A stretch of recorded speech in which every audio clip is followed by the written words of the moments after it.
ആലപ്പുഴ കായംകുളത്ത് പ്രവർത്തനം ആരംഭിച്ച ബിവറേജസ് ഔട്ട്ലെറ്റ് മിനിറ്റുകൾക്കുള്ളിൽ നാട്ടുകാർ പൂട്ടിച്ചു. ഔട്ട്ലെറ്റ് സംരക്ഷിക്കാനായി മദ്യപാനികൾ രംഗത്തെത്തിയത് നാടകീയ രംഗങ്ങൾക്ക് ഇടയാക്കി.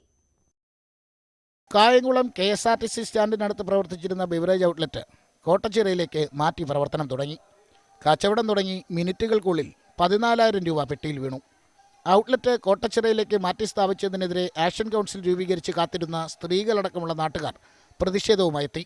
ഇതോടെ കുപ്പിക്ക് കാത്തുനിന്നവർ ആക്ഷൻ തുടങ്ങി. പ്രശ്നമൊന്നുമില്ല, ഞങ്ങൾ അകത്ത് പോയി കിടക്കാം, അത്രയല്ലേ ഉള്ളൂ.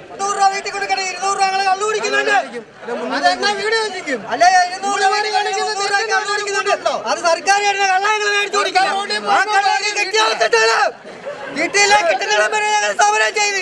ഈ ഭർത്താവ് വാങ്ങിച്ച് ഭാര്യയ്ക്ക് കൊണ്ട് കൊടുത്തില്ല, ഭർത്താവിനോട് ഉറക്കത്തില്ല, എന്നിട്ട് ഉള്ളവർ ഇവിടെ സമരം ചെയ്യുന്നത്. ഇവരുടെയൊക്കെ ഭർത്താക്കന്മാരെ കള്ളു കുടിക്കത്തില്ലയോ? കുടിക്കുന്നുണ്ട്.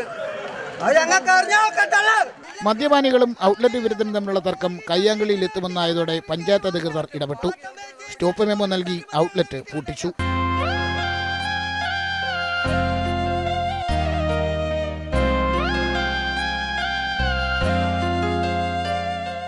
പൂട്ടിയ ഔട്ട്ലെറ്റ് കട്ടച്ചിറയിൽ നിന്നും വീണ്ടും KSRTC സ്റ്റാൻഡിനടുത്തുള്ള പഴയ കെട്ടിടത്തിലേക്ക് മാറ്റാനാണ് തീരുമാനം.